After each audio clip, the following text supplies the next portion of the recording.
Pour poursuivre avec le thème de la résine époxy, j'ai voulu faire un tableau mêlant le mieux possible le bois et la résine époxy. Si t'as pas vu ma dernière vidéo qui traite du même sujet, je t'invite à aller la voir avant ou après celle-ci, peu importe. Et sinon, on poursuit.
Ok, donc la planche est terminée, il reste maintenant à boucher les trous de la planche avec de la résine opaque noire et ensuite on pourra faire l'usinage pour terminer la gravure. Donc pour remplir la planche, je vais boucher l'extérieur des trous, donc je vais mettre du scotch sous la planche et on va remplir les trous de résine et ensuite il faudra attendre que ça sèche, reponcer un petit peu et on pourra faire l'usinage.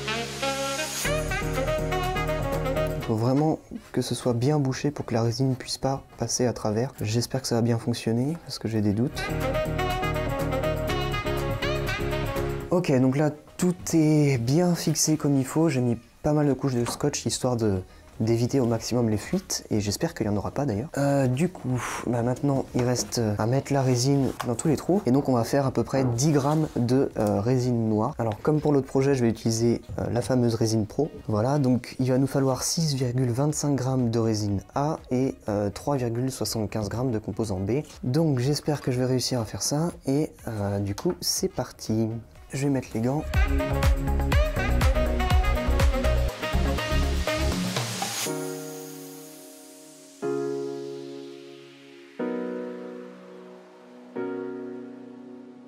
Donc maintenant on va mélanger pendant à peu près 3, 4, 5 minutes en essayant de faire le moins de bulles possible.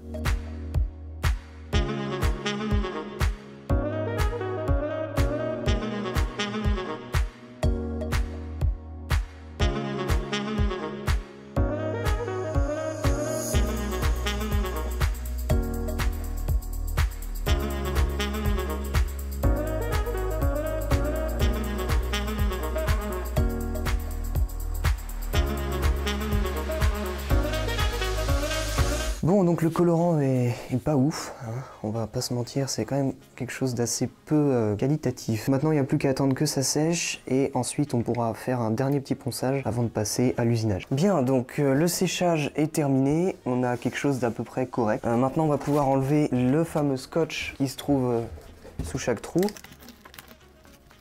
Ok, donc ça a un peu coulé quand même. Et donc le problème de cette résine, c'est qu'elle est beaucoup trop translucide en fait.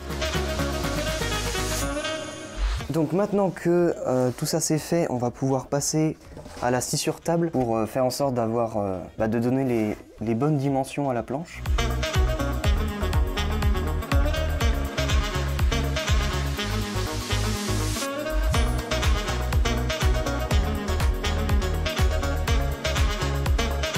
Ok, donc j'ai installé la planche correctement. Maintenant, grâce au logiciel, je vais pouvoir importer le programme.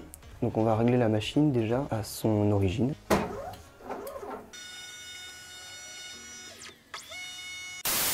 Ok, le réglage est terminé. Donc j'ai pris une fraise de 2 du coup, ce qui va permettre une précision normalement plus ou moins correcte. Donc ça devrait pouvoir le faire.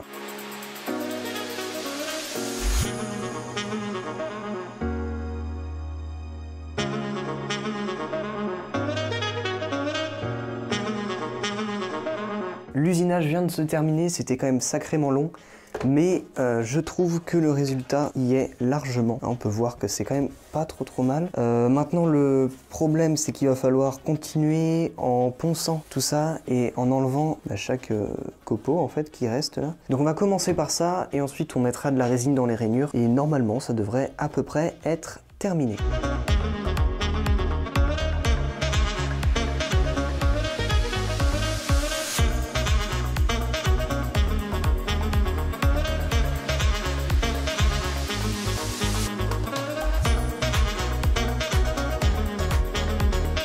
Après un léger ponçage dans les rainures et un passage d'huile de lin sur la planche, on va pouvoir ajouter la résine dans les rainures. Et donc pour ça, on va utiliser du colorant blanc. Je pense qu'avec cette teinte de bois, c'est le meilleur que je puisse utiliser. Alors j'aurais pu utiliser du noir, mais étant donné que le colorant noir que j'ai est plus que mauvais, je vais utiliser celui-là. Donc on va faire un mélange de 40 grammes de résine. Je pense que ça devrait être largement suffisant et en même temps on ne devrait pas non plus en manquer de beaucoup. Donc il va nous falloir 25 grammes de composant A et 15 grammes de composant B. Donc on va mettre du blanc, on va faire en sorte qu'il soit assez opaque quand même.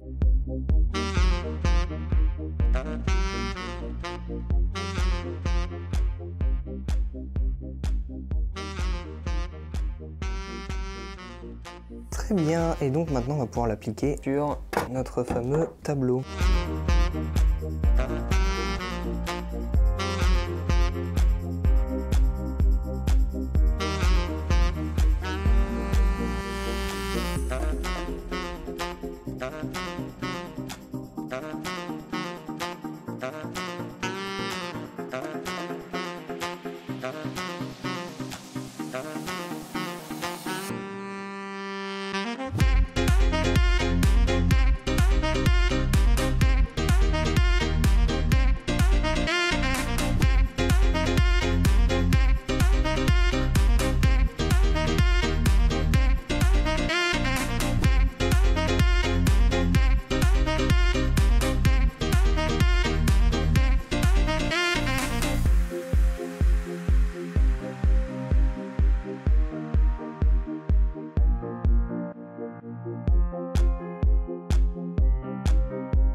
Encore un beau projet, alors forcément quand il y a de la gravure ça fait toujours plaisir, d'autant plus que j'ai utilisé du bois de pommier, du coup l'huile de lin lui donne une teinte plutôt sympathique qui va très bien avec cette couleur de résine. Bon par contre vous l'aurez remarqué, lors du séchage du cadre, la planche s'est totalement vrillée, et donc j'ai été obligé de redécouper une planche d'OSB derrière pour la refixer dessus, pour essayer de détordre cette planche. C'est dommage, mais je sais pas d'où ça vient. Bref, en tout cas, mis à part ça, et peut-être la résine qui est pas assez opaque et trop discrète, je trouve que ce projet est réussi. En tout cas, merci d'être resté jusqu'à la fin, si c'est le cas, évidemment.